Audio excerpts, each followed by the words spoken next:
Alright, hopefully I'm a little bit more warmed up for reading, but we'll see.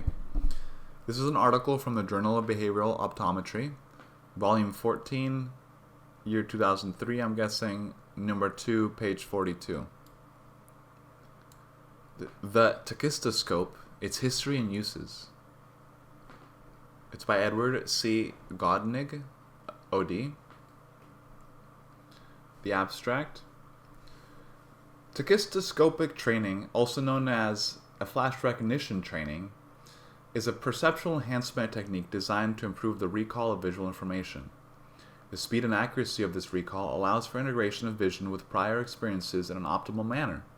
This article briefly reviews the history of the tachistoscope and some of the research that supports the efficacy of the tachistoscope as a diagnostic and training device. Its uses in optometry, law enforcement, and military training, and as a research tool in psychology are discussed, along with its application to sports vision. Introduction. Tachistoscopic training, also known as flash recognition training, FRT, in some circles, requires an individual to gather visual information on an immediate recall as much as possible. Requires an individual to gather visual information and immediately recall as much as possible about the information. A second phase requires the individual to express the derived information via verbal, written, or keyboard computer means. The first tachistoscopes were essentially sophisticated shutter aperture devices that allowed precise brief exposures of images to appear on a screen.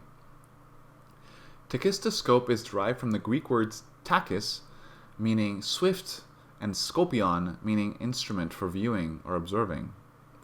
Most tachistoscopes were designed to allow exposures ranging from 2 seconds to 1/100th of a second duration. They also usually allowed for precisely timed intervals between two exposures. With modern technology, the basic tachistoscopes have been replaced with computer programs that generate exposure times with more gradations and variable time intervals, allowing exposures as fine as 1/100th of a second differences between exposures. Computer technology allows more flexibility in FRT program design. Visual recall is enhanced as the flashed images are either increased in number or complexity as exposure duration times are decreased.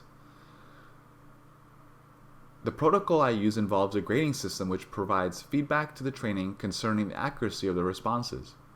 When at least 70% accuracy is achieved, the next level of difficulty is displayed for recall and response. The goal of the training is to increase the number and/or complexity of the visual targets while maintaining accurate recall. Often numbers have been used as the visual targets, and research has shown that humans have the capability of recalling correctly and in the proper sequence 11 numbers exposed for approximately half second flash duration. This article will represent a brief history of the tachistoscope and discuss its uses in optometry and other fields. It is hoped that this discussion will motivate optometrists to maximally utilize this instrument in their vision training programs and to become involved with other fields that have used it in the interest of optimizing various areas of human performance. Background. In 1938, Bender used visual motor patterns, i.e. patterns that the subject views and then draws, as stimuli to illustrate a gestalt function. She defined gestalt, as that function of the integrated organism whereby it responds to a given constellation of stimuli as a whole. The process itself being a constellation or pattern or gestalt. This can be interpreted as meaning that the whole is greater than the sum of its parts. She further discussed the use of the tachistoscope in experiments to reveal more fundamental features of the visual motor gestalt. She wrote, quote, "In summary, it seems that the use of a short-term exposure of the form by the tachistoscope leans to the experiencing of more primitive forms, which suggests that the temporal factor is important in total experience, and that the active relationship that exists between the observer and the stimulus, and which creates the visual motor gestalt or experience, requires an actual time unit for the creation, and that this temporal factor moreover results in a different type of Gestalt experience. If the time is insufficient, the pattern experience is similar to that of a small child." End quote. It is unclear whether Bender's description of a more primitive type of Gestalt response results in a more unbiased visual motor response, one that is less influenced by expectation and prior experience, and results in a Gestalt form reproduction that is more representative of the observed stimuli. I'm going to pause here. Gestalt. Gestalt. Oh, it has a sh sound in the middle. Okay, Gestalt. All right. Gestalt. The efficacy of tachistoscopic training dates back to research during the World War II era when the military was investigating training protocols to improve combat readiness. One study involved training pilots to better recognize enemy aircraft. Renshaw used tachistoscopic training to teach U.S. Navy pilots how to quickly and accurately recognize airplanes. In 1945, Renshaw used tachistoscopic training to demonstrate an increased functional visual proficiency in perceiving forms, sizes, positions, and distances. He summarized that, quote, "Tachistoscopic training with digit patterns produced marked increase in reading comprehension and speed measured by standardized tests. It enlarges form fields in the vertical as well as horizontal meridians and assists in the reduction of myopia. Used in naval aviation, the method has made a useful contribution to the more accurate and speedy identification of airplanes and ships." End quote. Speed of perception research at the State University of New York, State College of Optometry, SUNY. Between 1984 and 1987, speed of perception was studied by research at SUNY. They proposed that speed of perception is a cognitive skill concerned with the rate of processing visual information. Speed of perception was among a number of visual abilities that were investigated while studying normal achieving readers in kindergarten through grade 5. One of the conclusions that emerged from these papers was that perceptual speed as measured with a tachistoscope was significantly correlated with reading at all grade levels. An interesting outgrowth of the SUNY tachistoscope studies was that the researchers then time-normed the grooved pegboard and divided form board tests. By recording the time necessary to complete these tests, these researchers then discussed the relationship between accuracy and automaticity. Groffman and Solon reported that, quote, "efficient learning proceeds in the direction from accuracy to automaticity. As in reading and mathematics, automaticity reflects the ability of the child to rapidly integrate the necessary subskills." End quote. Groffman and Solon drew a very important conclusion on the importance of considering the temporal elements of visual motor and visual perceptual learning by stating, quote, "when the lower order perceptual and sensory motor skills dominate the child's performance rather than serving as essential background in the organization of the visual percept, the child probably will not develop the expected level of automaticity and may not be ready to learn to read." End quote. In another study, Solon demonstrated that there exists a group of readers with above average abilities on standardized reading tests, yet complained that their reading was slow and inefficient. This group of readers showed substandard sequential tracking skills. Solon further concluded that, quote, "this special group of inefficient readers is easily helped by the optometrist. Training with the tachistoscope and guided reader, in parentheses, instructional/communication technology, Huntington Station, New York, end parentheses, an instrument customarily used to improve reading efficiency using a rectangular slot moving left to right and projecting a portion of film strip which can be read on a screen at a desired speed, final end parentheses, provides rapid improvement in 15 to 20 hours. Eye movement recordings completed before and after training can confirm the patient's subjective impressions of increased reading efficiency." End quote. Working with children on tasks that provide sensory motor feedback, i.e. visual motor integration training, leads to levels of visual perceptual automaticity.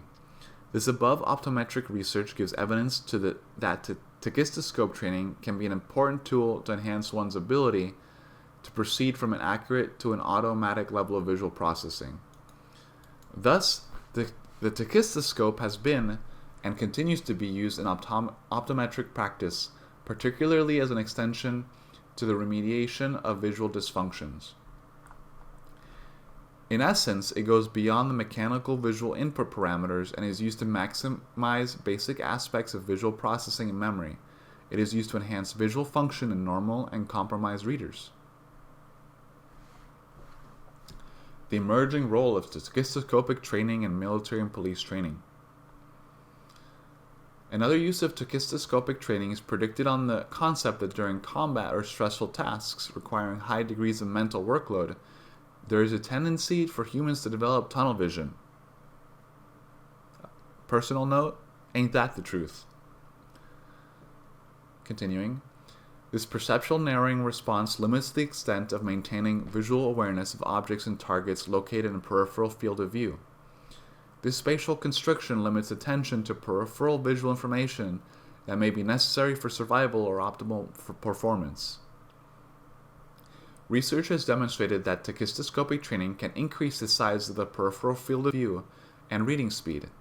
This ophthalmological study gave evidence that tachistoscopic training has the potential to teach individuals to process increased visual information more rapidly, and at the same time become more aware of a larger volume of visual space during a single glance. This research can be interpreted as a reason to apply tachistoscopic training to marksmen so that they can more rapidly and accurately locate targets and counteract the above-mentioned tunnel vision that can occur during combat or stressful situations. Although not directly related to tachistoscopic training, other research studies support the concept that enhancement of visual skills can have positive effect in military-related performances. For example, training mental imagery has proven to enhance marksmanship scores. And another study conclusively links gains in visual function and pistol shooting performance following a 3-month visual training program. These last two cited studies are included to support the general concept that vision is a process that can be trained to enhance skills during combat situations. A prime example of the use of tachistoscopic training began in police work, here called flash recognition training, or FRT, began in 1985 at the Indiana Law Enforcement Academy, ILEA. The goal of this program was to improve decision-making skills in deadly force situations. Training continued through 1989, when the training board found that results of the FRT convincingly favorable as to recommend FRT become part of the curriculum. Much of the initial design of the ILEA training program was modeled after the work of Roland L. Sewell, Professor Emeritus of Police Science at the University of Louisville, Kentucky. One of his former students, Dale Vanader, was primarily responsible for developing the FRT program for the ILEA.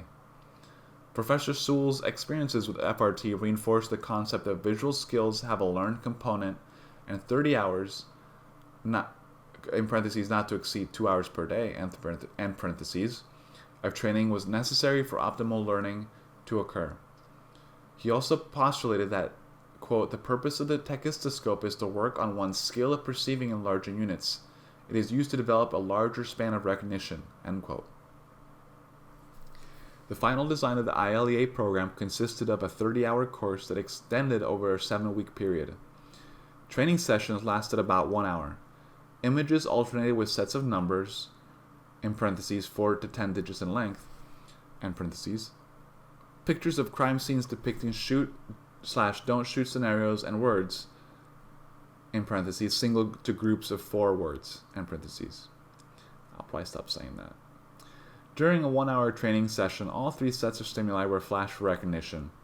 Exposure time started at 1/30th of a second, and as training progressed, 1/100th of a second of exposure times were used. Other aspects of training included in the daily training were visualization and concentration drills. During the 30-hour training period, 5 tests were administered to trainees. 1 test before the program began, 3 tests during the 30-hour training period, and a final test upon completion of the FRT program. The tests were identical, and the results were used to measure the percentage of change between the first and last tests.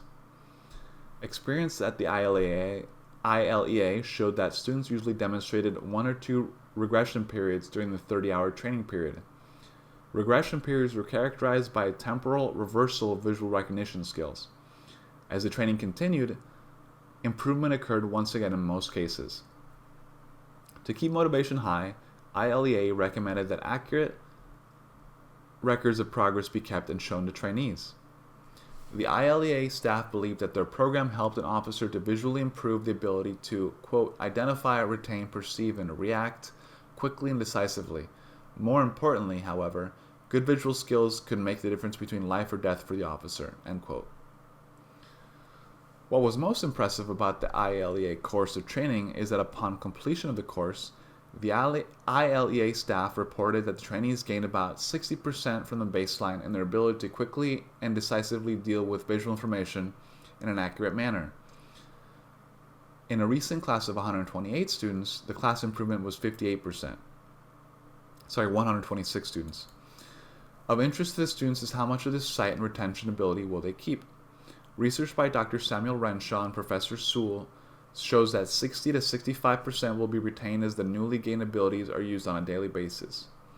Improvement in sight and retention of information are put to work immediately, even though it may be an involuntary act. And that was all a quote since in a recent class of 1926 students. The ILEA program was discontinued after the death of the program director, Dale Vanader. Although her studies were not controlled studies, the pre-training and post-training results showed significant gains in retaining visual details of perceived images. It would be a service to the law enforcement community if researchers in optometry reproduced the ILEA program under controlled conditions.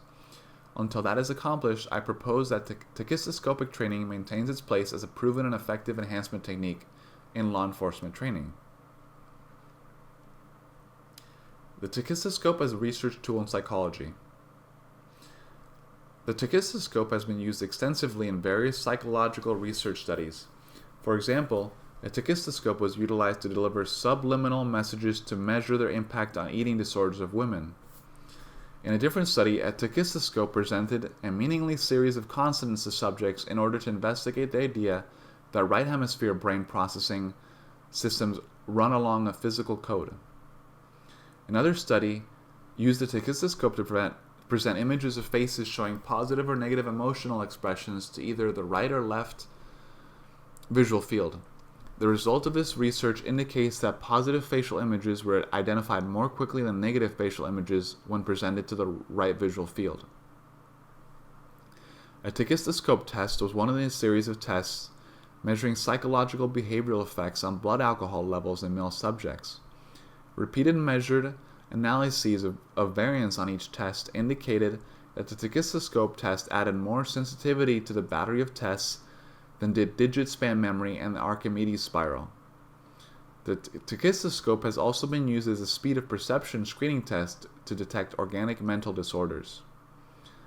Background masking provides evidence that perception is not instantaneous and that it occurs sequentially in distinct stages. The tachistoscope was used in a study to provide a series of targets for 50 millisecond duration within a masking study. This novel visual stimulus demonstrated that backward masking can be modulated by voluntary visual attention. A psychological research paper measured the effects of exposure time upon perceived size. 10 subjects were exposed to circles for 100 to 1000 milliseconds by the tachistoscope and then asked to compare the observed circles to circles of other sizes. The results indicated that exposure time has a role in the perception of size. A group of migraine headache and cluster headache patients and 3 control groups, age, education, and sex matched, underwent a set of neuropsychological tests and tachistoscopic tasks to investigate cognitive function and interhemispheric balance.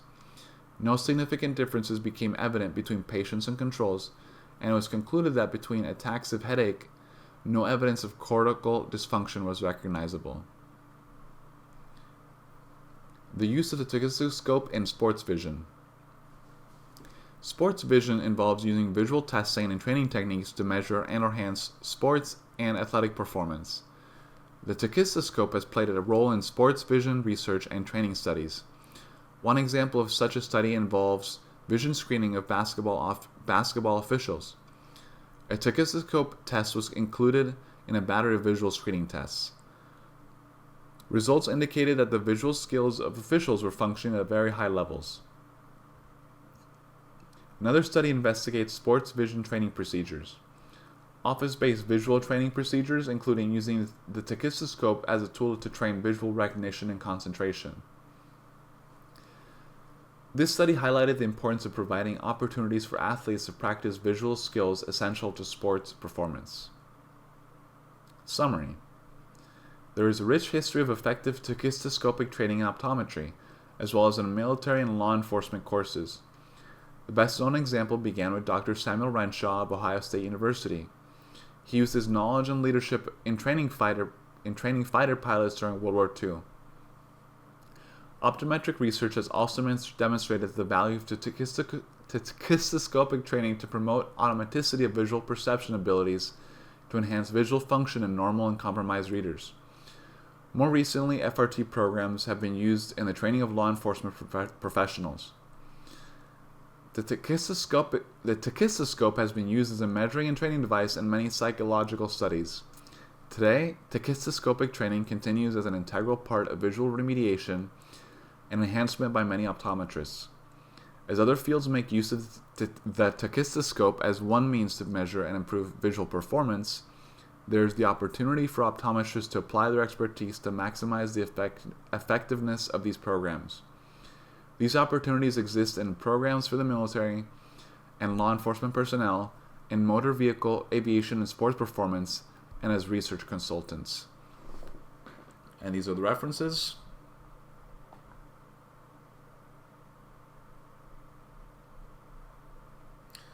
A reader's note. That was a very well written article. It was very well structured, pretty thorough in terms of covering probably all the research that's out there in the public sphere about the Tachistoscope, which I still can't say properly. And on a personal note, even more personal note, I feel like maybe one of the reasons why I keep coming back to this research is because I could benefit from training with a Tachistoscope. I have found a digital Tachistoscope a few years ago. It wasn't very good. It didn't tell you how accurate you were. It didn't keep records. It kind of just flashed the numbers on the screen, I think. But I will do a little bit of research after, while I'm uploading these videos. And if I find anything, I'll post it in the video description for if anybody's curious.